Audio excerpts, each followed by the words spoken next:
Thank you, Mr. Chairman and members of the committee. My name is Tom Holman. I'm a professional engineer and retired director of the Division of Engineering with the Department of Natural Resources. I'm also president of the Indiana Parks Alliance.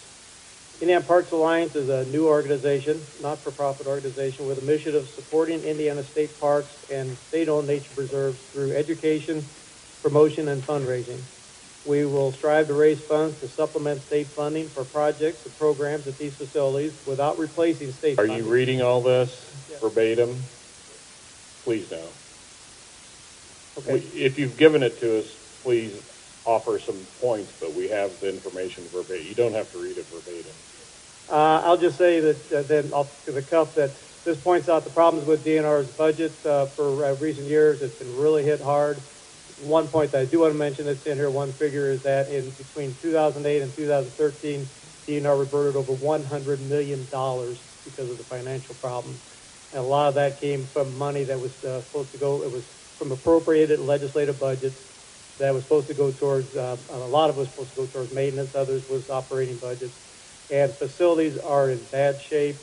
As a former, I retired in 2012, and I was seeing an increase in emergency repairs for patching 50-year-old boilers. There was one in particular that I remember.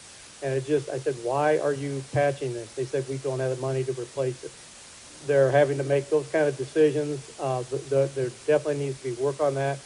There are lots of positions in DNR that are open now because they don't have funding with the current budget. And yet the new budget proposed is even less than the current budget. So I'd ask the committee to consider increasing nature reserves budget because that is the prime focus of our organization, nature reserves and parks. Nature reserves budget $300,000 and state parks $3 million. Thank you. Thank you.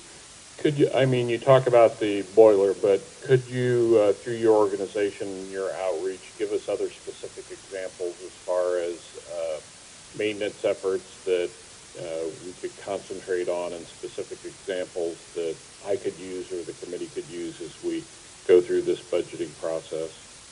I can talk about general stories. I happen to know that one personally, so and can personally verify for the fact of it. I have heard stories about trails on parks. Some parks are very minimal maintenance required on trails. They're flat, most trails. Other parks, like two in your district, Turkey Run and Shades, have a lot of hills and a lot of wood that's used, timber that's used in the construction on those. I've heard that if they don't have money to replace those, they may have to start closing down trails. Parks used to have a trail crew that went around to all parks. They did away with that some years ago. So it's done strictly by the property now. There are times when some parks, because they have a lot of part-time employees and seasonal employees, that there may only be one or two full-time employees on duty at a time. I've actually heard of rare occasions when there was no full-time employee on duty. It was all part-time and temporary employees. Things like that. So there's just a lot of work. Dams. I was personally involved with a lot of dam that DNR has. I believe about, I forget whether it's 72 or 82 regulated dams. I think it's 82 or 83 regulated dams that we started a program a number of years ago to upgrade those to current standards. The good news is that all the high hazard dams, we targeted those first, were upgraded, but there's still a lot of dams that need repair work done on, and they're very limited on what they can do with the funding that they're allowed. So there's significant hazard and low hazard dams that still need to be repaired.